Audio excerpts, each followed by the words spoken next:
Mesdames et messieurs, bonjour et bienvenue à notre balado-diffusion Mission Midget 3, notre balado-diffusion traitant du hockey Midget 3 à travers le Québec. C'est une belle semaine qui s'amorce en ce mardi 3 mars, la journée où on enregistre, avec le début des séries éliminatoires qui a commencé hier dans la Ligue de hockey Midget 3 du Québec. La première ronde sont des séries 3 de 5 et les 7 séries de première ronde se sont amorcées hier, vont se poursuivre aujourd'hui, date où on enregistre évidemment notre balado-diffusion, dépendant quand vous pourrez l'écouter.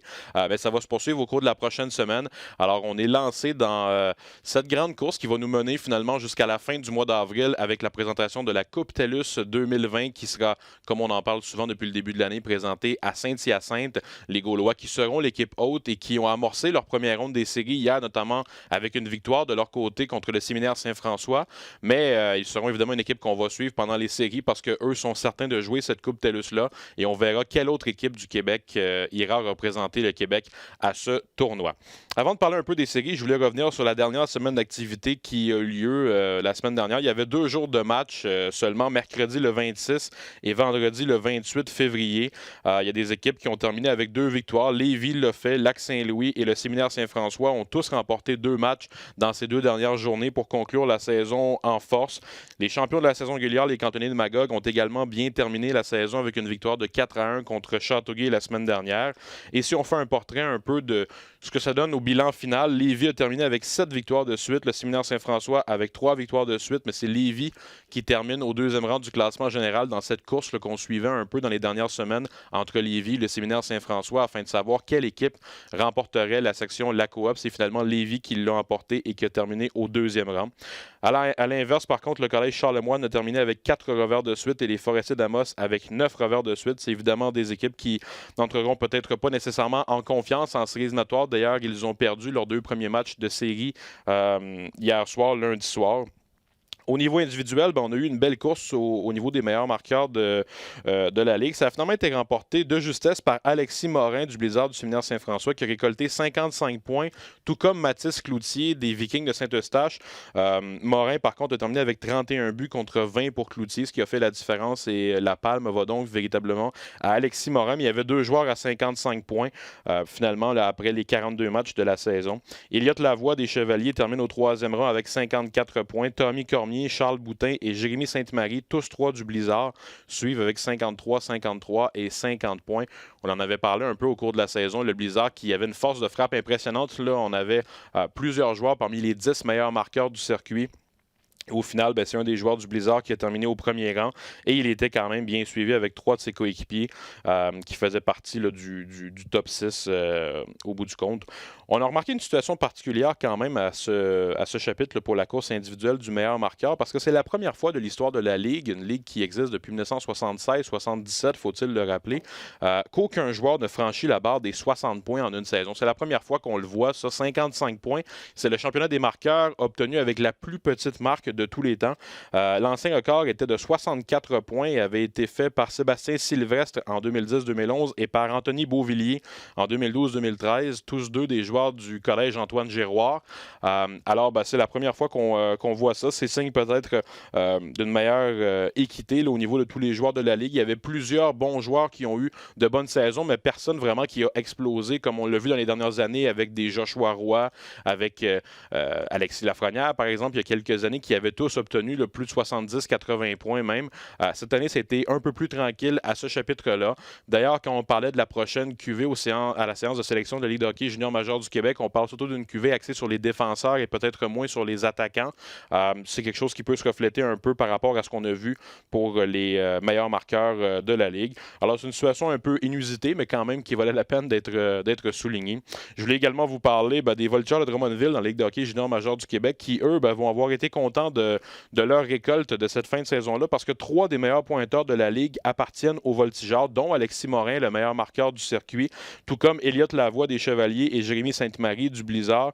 Alors, c'est 3 gars qui sont dans le top 6 des meilleurs marqueurs de la Ligue qui appartiennent aux Voltigeurs. Et le gardien qui a terminé la saison avec la meilleure moyenne de buts alloués, la plus basse moyenne de buts alloués, Mathis Dorcal-Madar des cantonniers de Magog, appartient également aux Voltigeurs de Drummondville. Alors, on verra dans les prochaines années si tout ça pourra se concrétiser au niveau junior junior majeur, mais c'est 4 joueurs, en tout cas, qui vont arriver en confiance l'an prochain, probablement avec les Voltigeurs au camp d'entraînement et qui ont eu une belle saison cette année. Ça valait la peine de le souligner, ça aussi, pour les Voltigeurs. C'est une récolte intéressante. Parlons maintenant un peu des séries éliminatoires. La première ronde des séries qui, comme je vous en parlais, s'est amorcée hier, lundi soir. On a des séries entre le Collège Charlemagne et Magog. Magog a pris les devants 1-0. Ils sont évidemment les grands favoris de cette série-là. Si on regarde le classement en général, Magog qui est terminé au premier rang. Entre le Collège Esther-Blondin et Lévis, Lévis l'a emporté également. Amos et Laval-Montréal, Laval-Montréal l'a emporté. Donc, tous ces 3 équipes-là, ce sont les équipes favorites. On a eu une première certaine surprise lorsque Saint-Hyacinthe a gagné contre le Séminaire Saint-François. Si on se fie au classement, évidemment, Saint-François est favorisé. Mais les Gaulois, hier, l'ont emporté de manière convaincante, 5-2 hier contre le Blizzard du Séminaire Saint-François. Châteauguay-Jonquière, Châteauguay l'a emporté également contre Jonquière, même si les élites, par rapport au classement, sont un peu favorisées. Par contre, il faut quand même noter que c'est la série 6e équipe générale contre 8e équipe au classement général. Alors, c'est pas nécessairement un très gros écart et Châteauguay a pris les devants. Et dans la dernière série, Saint-Eustache contre Trois-Rivières. Trois-Rivières l'a emporté. Et dans la dernière série, Gatineau contre le Lac-Saint-Louis. Gatineau l'a emporté contre le Lac-Saint-Louis dans un duel offensif, une victoire de 7-5 de l'Intrépide contre les Lions du Lac-Saint-Louis. Alors, les deuxièmes matchs qui vont se poursuivre ce soir, ce mardi 3 mars, on prendra ensuite une journée de repos. On reprendra ça jeudi et samedi pour la suite de la première ronde ensuite. La première ronde qui devrait au maximum être terminée à la fin de la semaine. La semaine prochaine, lorsqu'on enregistrera notre nouvelle balado-diffusion, on sera en deuxième ronde déjà. La première ronde qui va aller plutôt rapidement. Ça va aller de plus en plus, je dirais, peut-être lentement un peu pour culminer finalement vers le 10 ou le 15 avril avec notre finale de la Coupe Jimmy Ferrari.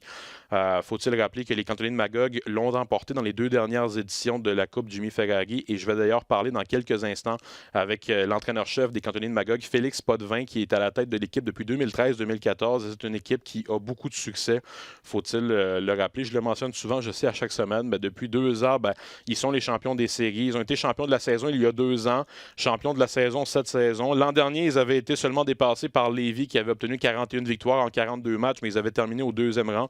Alors, ça fait vraiment 3 saisons là, où on est dominant. Puis c'est quelque chose que je vais aborder dans quelques minutes avec Félix Potvin parce que c'est quand même rare qu'on voit ça, une équipe à ce point dominée pendant 3 ans consécutifs. 3 ans consécutifs.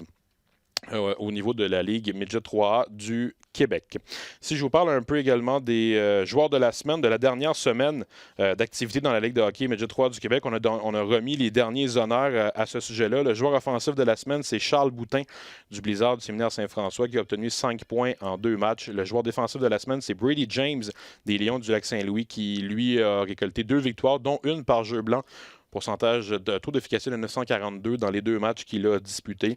Et les joueurs offensifs et défensifs du mois, Alexis Vanout-Cachero des Lions du Lac-Saint-Louis, qui a obtenu 15 points en 9 matchs, dont 6 buts. Le joueur défensif du mois, c'est le gardien des cantonniers de Magog, Mathis Dorcal-Madar, qui lui a obtenu 5 victoires, dont 2 par jeu blanc au cours du mois de février, avec un taux d'efficacité de 941. Alors, ça a été un excellent dernier mois pour ce gardien des cantonniers. Les 2 gardiens des cantonniers ont vraiment été excellents pendant la dernière saison. Et la recrue du mois, finalement, pour terminer, Olivier Tchéarlo, le gardien du Rousseau Royal de Laval-Montréal, qui a lui aussi obtenu 5 victoires en 5 rencontres, dont une par jeu blanc et un taux d'efficacité de 947. Alors, comme je vous en parlais, j'ai le plaisir de m'entretenir avec Félix Potvin, entraîneur-chef des cantonniers de Magog depuis 2013-2014 avec les cantonniers. Il est au bout du fil avec nous. Salut, Félix. Salut, Jasmin.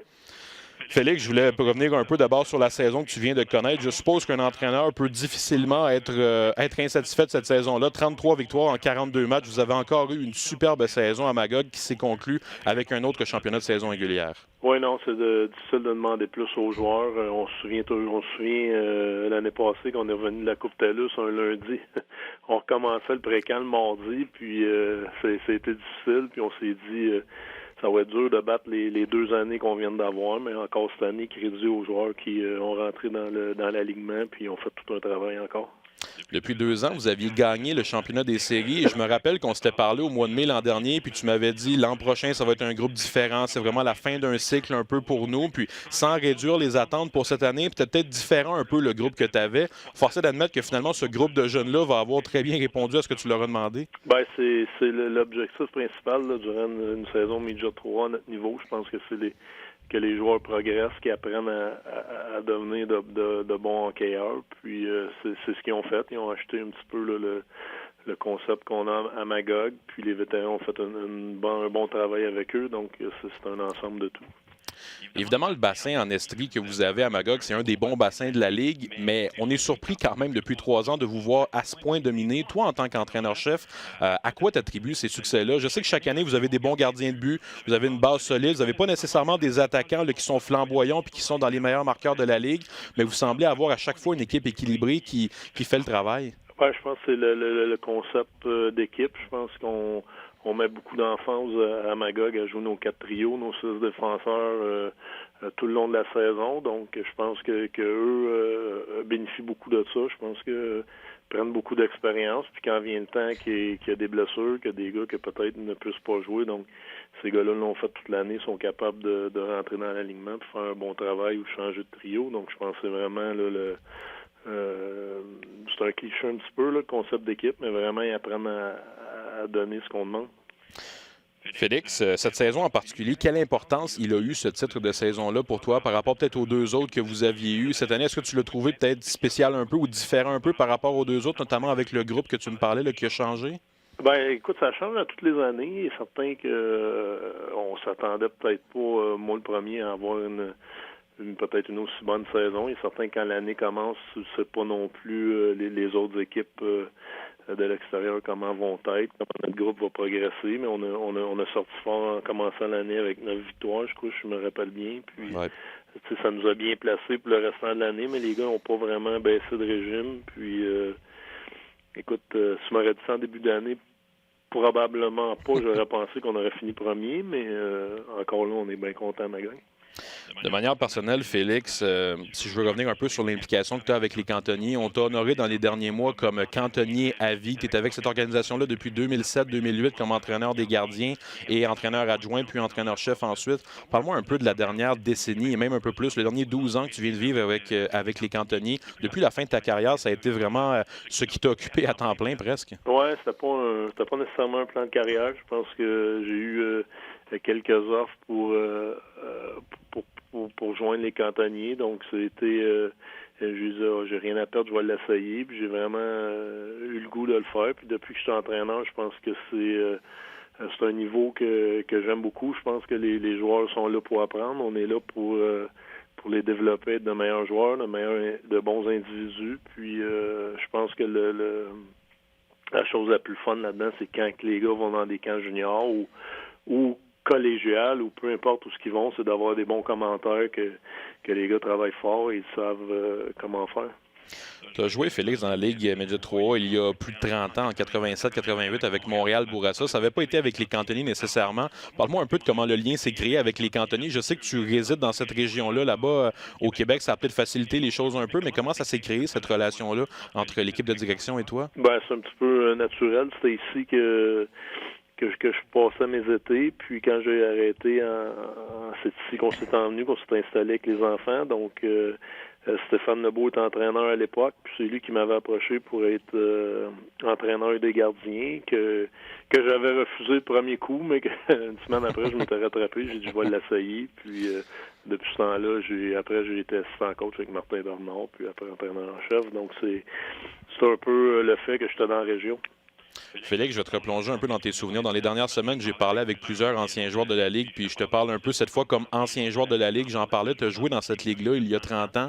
C'est quoi les souvenirs que tu as un peu de cette saison-là? Je sais qu'il y en a eu tellement des saisons de hockey qui ont suivi ensuite, mais celle-là que tu avais vécue en 87-88 avec Montréal-Bourassa, quel souvenir tu en gardes? Je garde une saison comme un peu que je dis aux jeunes. Je pense que c'est une saison pour moi là, qui a vraiment été déterminante pour savoir ce que je voulais faire dans le futur. Jusque-là, tu joues au hockey, en tout cas pour moi, je m'amusais, j'avais beaucoup de fun à le faire.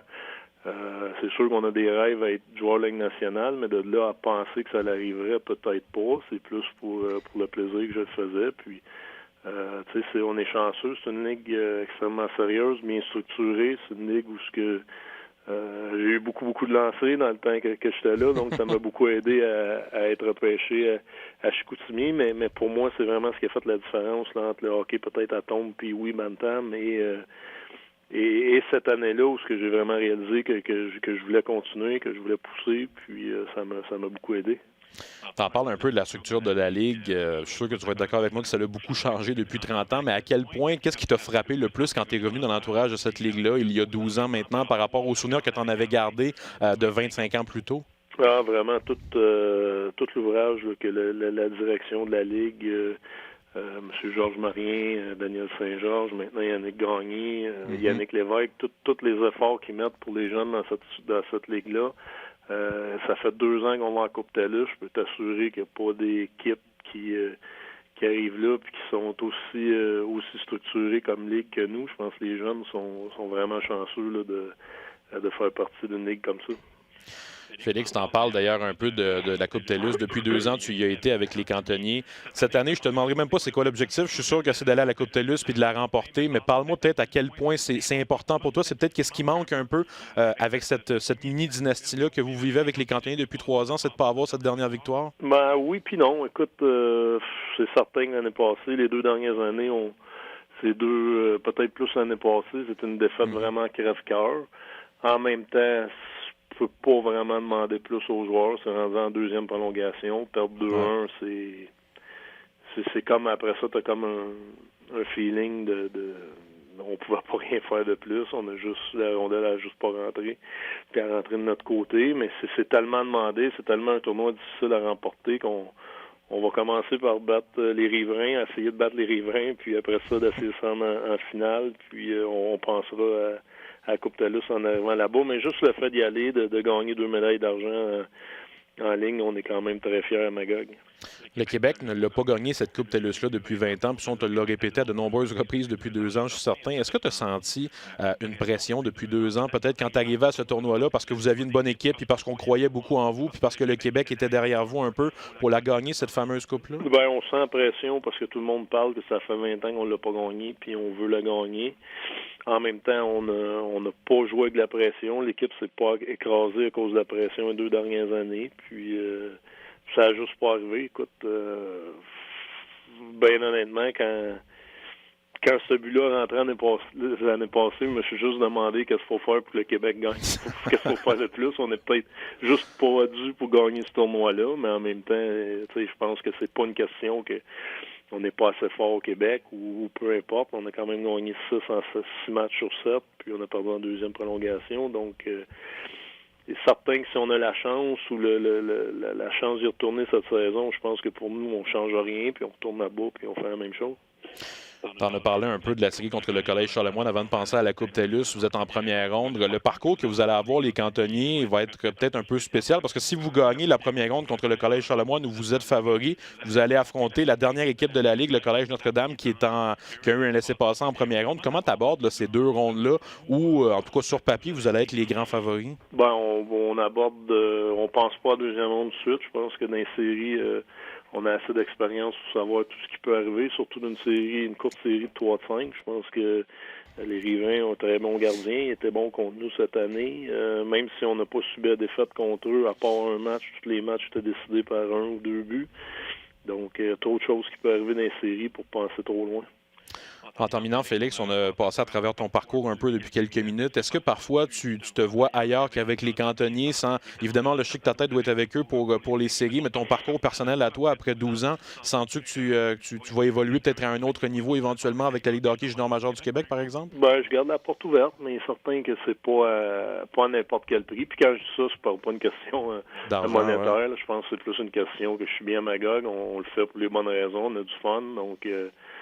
ça serait facile de dire, OK, vous avez gagné pendant 3 ans, c'est le temps de passer à d'autres choses, mais je suis d'accord oui puis non, parce que c'est un autre groupe qui arrive l'année prochaine, puis le but est le même, c'est des faire évoluer, des aider, puis en même temps, je suis bien ici à Magog, donc...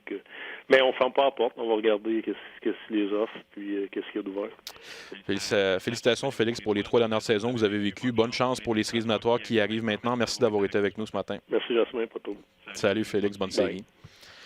Alors voilà, c'était Félix Potvin, entraîneur-chef des cantonniers de Magog, qui est avec l'équipe depuis 2007-2008 comme entraîneur des gardiens, comme il vous en parlait, et les cantonniers qui ont vraiment eu tout un parcours. Ils sont devenus un peu, à travers les dernières années, un exemple de modèle à travers la Ligue Midget 3. On en parle souvent quand on se réunit en début de saison, puis ce que Félix parlait par rapport à l'équilibre des 4 trios, c'est quelque chose qu'on dirait que les équipes misent plus dans les dernières années. Ça se traduit d'ailleurs par rapport à ce que je vous parlais en début d'émission pour le championnat des marqueurs, où on a peut-être moins de grandes performances offensives. On dirait qu'il y a un modèle qui s'est établi un peu avec ce que les cantonniers font, puis avec ce que d'autres équipes font également à travers la Ligue. Mais c'est sûr que quand une équipe gagne 3 ans de suite au niveau Midget 3A, ben forcément, ils attirent les regards un peu, puis on s'interroge sur qu'est-ce qu'eux font peut-être de différent, parce que, comme j'en parlais avec Félix, ils ont un excellent bassin en Estrie, ça, il n'y a pas de doute, mais reste qu'il y a d'autres régions au Québec qui ont un excellent bassin aussi, et c'est Magog qui, depuis 3 ans, ressort vraiment. Alors bref, chapeau à eux, comme je le disais à Félix en fin d'intervention. On verra ce qui arrivera avec eux en série. Ce sera eux ou une autre équipe qui représentera le Québec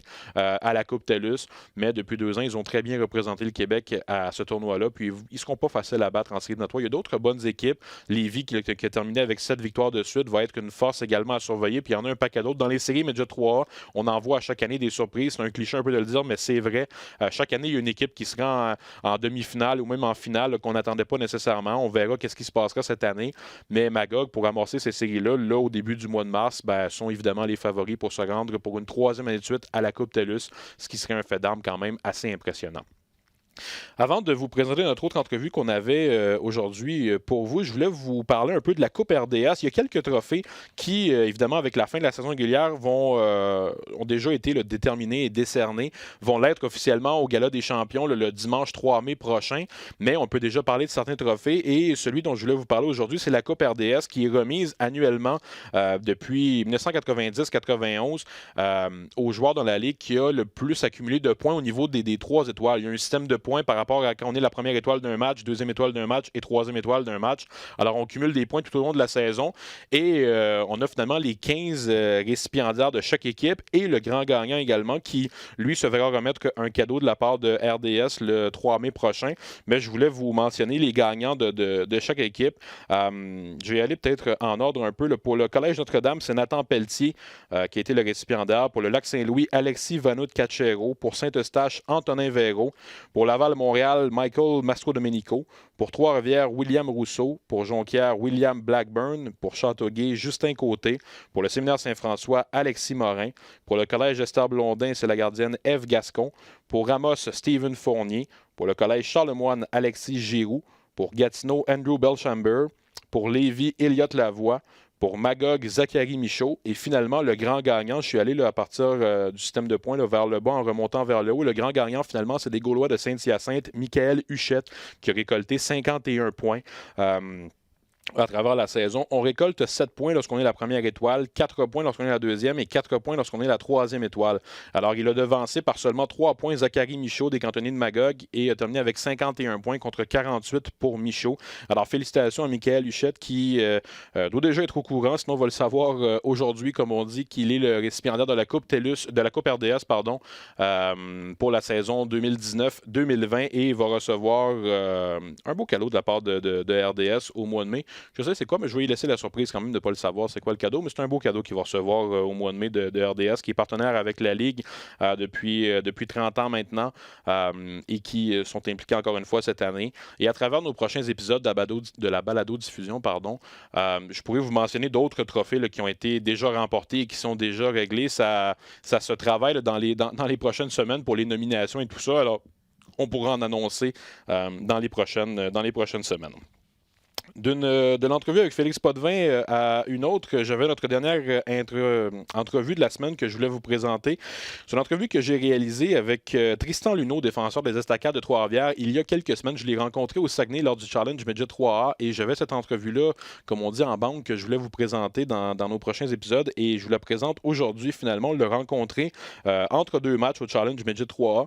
Tristan Luneau, qui est défenseur des Estacades de Trois-Rivières, qui est reconnu comme l'espoir numéro 1 pour la prochaine séance de sélection sélection. Deuxième année dans la Ligue Midget 3. Lui, il a joué à 14 ans l'an dernier avec les Estacades. Cette année, il a 15 ans et on parle vraiment de lui comme le premier choix du prochain repêchage, de la prochaine chance de sélection au niveau junior majeur. On verra si ce sera le cas. Mais en tout cas, si ce n'est pas promis, ça va être dans les premiers défenseurs très offensifs, grand gabarit, physique, que les gens vont apprendre à connaître, je pense, dans les prochaines années et qui est un superbe talent.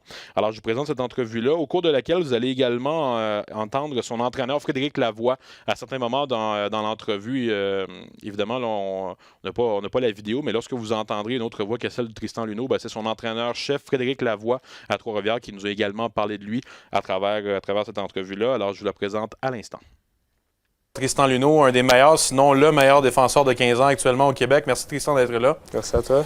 Tristan, cette année, c'est une grosse année pour toi. Tu as 15 ans, tu joues avec les Estacades pour une deuxième saison de suite. On va en reparler un peu après, mais comment ça se passe jusqu'à maintenant, ta saison de 15 ans, cette grosse année? Oui, ça se passe très bien. L'année passée, il a fallu qu'il y ait une petite période d'adaptation, mais cette année, vu que j'ai eu la chance de jouer l'année passée, ça se passe très bien.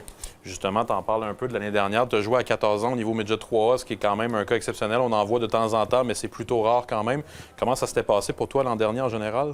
Bien, c'est sûr qu'il y a eu une petite période d'adaptation. C'est très différent du bantam. Il y a une grosse coche.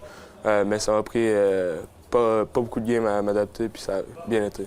Oui, c'est pas quelque chose qu'on aime faire là, chez nous aux Estacades, des surclassements comme ça, mais il s'est présenté au camp, avait été le meilleur joueur Bantam l'année précédente. Puis il a taillé sa place, puis en s'assoyant avec sa famille, son agent, ainsi de suite, je pense que c'était la bonne décision pour tout le monde. Puis on le regrette pas parce que son développement a montré que ça a été une bonne décision. On le voit quand même, tu as déjà le physique quand même de l'emploi un peu. Je suppose que déjà l'an dernier, ça devait être un peu un avantage, au moins pour toi, d'arriver puis d'avoir déjà le sentiment que tu as le physique pour jouer avec ce niveau-là. Oui, c'est sûr. Ça a été un des points qui a fait mon choix l'année passée de jouer Midget 3 un an en avance. J'avais déjà le physique, donc j'avais pas peur de me blesser avec des plus vieux.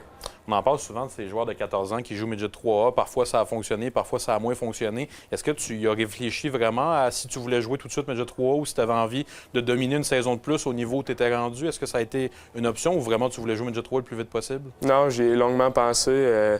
Ça a été jusqu'au dernier moment que j'ai fait ma décision. Mais ouais, justement, au niveau des blessures, là, je voulais pas ralentir ma saison justement à cause des blessures. Donc, j'ai longuement pensé. Justement, est-ce que ça a été la bonne décision finalement? Oui, ça a vraiment été la bonne décision. J'ai connu une très bonne saison l'année passée. Je te présentais un peu en début d'entrevue comme un des meilleurs défenseurs au Québec. Parle-moi un peu du défenseur que tu es, selon toi, pour les gens qui t'ont jamais vu jouer jusqu'à maintenant et qui vont te voir sûrement dans les prochaines années. Bien, c'est sûr qu'ils vont remarquer que je suis un défenseur qui est très offensif. Mais j'essaie dernièrement d'améliorer mon côté défensif de ma game.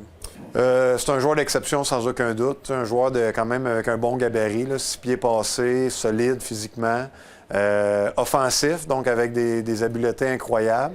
Puis surtout, une bonne personne à l'école, hors glace, fait les sacrifices qu'il faut, se couche tôt. Donc il n'y a pas de vice caché. Tristan Luneau, c'est vraiment un professionnel. Il y a un fait au Québec qu'on remarque depuis quelques années, les défenseurs, il y en a de plus en plus, après plusieurs années où il n'y en avait pas beaucoup des bons défenseurs nécessairement au Québec. Toi, comment ça a été ton contact avec cette position-là de défenseur? Est-ce que quand tu étais jeune, tu jouais attaquant puis tu es allé plus vers la défense ensuite? Comment ça s'est fait? Non, en fait, j'ai tout le temps refusé de jouer à l'attaque. J'ai tout le temps voulu être un défenseur. C'est quand même bizarre que je sois un défenseur offensif, mais non, ça s'est passé comme ça. Le contact, justement, avec ces défenseurs offensifs-là, on dirait qu'il y en a de plus en plus. Il y a des modèles dans les dernières années, comme Samuel Girard, par exemple, qui est, je pense, le même genre de modèle de défenseur que toi, un petit peu plus petit, pas le même gabarit, mais aussi offensif. C'est vraiment ça, peut-être le nouveau modèle de défenseur qu'on a maintenant en 2019? Oui, bien, la game a changé. C'est une game qui est plus rapide, donc besoin de plus de défenseurs qui est impliqués dans l'attaque, c'est sûr. Tristan a un bon entourage, il a des bons parents, je sais qu'il y a un bon agent aussi. Donc, je pense que ce côté-là, il est géré plus du côté de la maison. Nous, Tristan il est dans le moment présent, il se présente à l'aréna, il joue au hockey, il s'amuse. C'est un gars de 15 ans avec ses chums, dans le fond. Puis on veut que ça reste comme ça aussi, là. Donc, je pense que Tristan est bien entouré à la maison. Puis quand il se présente à l'aréna, on le sent vraiment avec nous. Puis c'est ce qui fait de lui un athlète exceptionnel, là. D'ici à la fin de la saison, comment tu entrevois cette fin de saison-là et tes objectifs? Bien, je vais me préparer au maximum pour arriver au prochain niveau. Puis ensuite, je dois faire un choix d'où que je vais aller jouer l'année prochaine. Est-ce que tu y penses déjà un peu à ce choix-là? Est-ce que tu veux te concentrer sur ta saison ou tu commences déjà à avoir des idées un peu vers quoi on s'en va? Non, en ce moment, je me concentre vraiment sur ma saison. Puis vers la fin de la saison, c'est là que je vais plus penser à mon avenir. Bonne chance. Merci beaucoup, Tristan. Merci beaucoup à toi. Voilà, c'était Tristan Luneau, défenseur des Estacades de Trois-Rivières. Évidemment, ça va être le sujet qu'on va parler un peu dans les prochaines semaines lorsqu'on va parler de Tristan Luneau, c'est de savoir où il ira. Il a des options devant lui, évidemment. Il est excellent comme défenseur et il a plusieurs options. Je suis certain que toutes les équipes dans la Ligue de hockey junior major du Québec voudraient l'avoir avec eux. Il est engagé avec l'Université du Wisconsin pour 2022-2023, mais évidemment, ces choses-là peuvent changer, peuvent évoluer, mais techniquement, pour le moment, il est engagé avec le Wisconsin, mais donc on verra dans les prochaines semaines qu'est-ce qui arrivera dans ce dossier-là. Évidemment, c'est lui, sa famille et c'est son entourage là, qui prendra la décision finalement de où il ira jouer l'an prochain. Mais ce qu'on peut retenir de tout ça, c'est que ça va avoir été 2 belles saisons pour Tristan Luneau avec les Estacades de Trois-Rivières. Cette année, il était capitaine de l'équipe. Il a obtenu 30 points en 37 matchs finalement. L'an dernier, à 14 ans, il avait obtenu 24 points en 42 matchs. Alors vraiment, il a fait sa place et cette année, il a été dominant parmi les défenseurs de la Ligue, comme on s'attendait à ce qu'il soit. Je pense qu'il a fait les choses qu'il fallait pour maintenir le statut qu'il a depuis le début de la saison du meilleur espoir de la Ligue Midget 3A. Je ne sais pas s'il sera le premier ou dans les suivants par rapport à les équipes peut-être vont avoir peur de s'il vient, s'il reste au Québec ou s'il s'en va. Mais en termes de talent, il apparaît comme être vraiment le meilleur espoir. Et ça, c'est pas nécessairement mon avis à moi, mais c'est ce qui ressort vraiment des discussions qu'on a avec des dépisteurs et avec des recruteurs au fil des derniers mois. C'est vraiment Tristan Luneau, le nom qu'on retient parmi cette cuvée là, 2020. Alors, ça fait déjà le tour un peu notre épisode qu'on avait pour vous cette semaine. Je voulais remercier Félix Potvin et Tristan Luneau d'avoir été des nôtres pour cet épisode. La semaine prochaine, comme je vous en parlais, on sera déjà en 2e ronde des séries éliminatoires. Alors, on sera passé de 7 séries à 4 qui restera. Parce qu'en fait, là, il y a 14 équipes qui sont en compétition. Il va en avoir 7 qui vont gagner. Et la 8e équipe, ce sera les Albatros du Collège Notre-Dame, comme j'en parlais un peu avec Félix il y a quelques minutes, qui vont s'ajouter à ce groupe-là. Eux ne disputent pas la première ronde, même s'ils sont les derniers au classement général, pas parce qu'ils sont éliminés, parce qu'ils ont eu un laissez-passer en 2e ronde avec leur victoire au dernier challenge du Midget 3A au Saguenay. C'est la récompense de ce tournoi-là qu'on fait à la mi-saison, d'avoir un laissez-passer en première ronde. Alors, les Albatros sont en repos présentement et vont se joindre à partir de la semaine prochaine au groupe des 8 derniers finalistes de la Coupe Jimmy Ferrari. Merci beaucoup à Alex à la technique et à Luc Dansereau qui est producteur au contenu également avec nous à Mission Midget 3A. On se revoit la semaine prochaine, le mardi 10 mars prochain pour un autre épisode.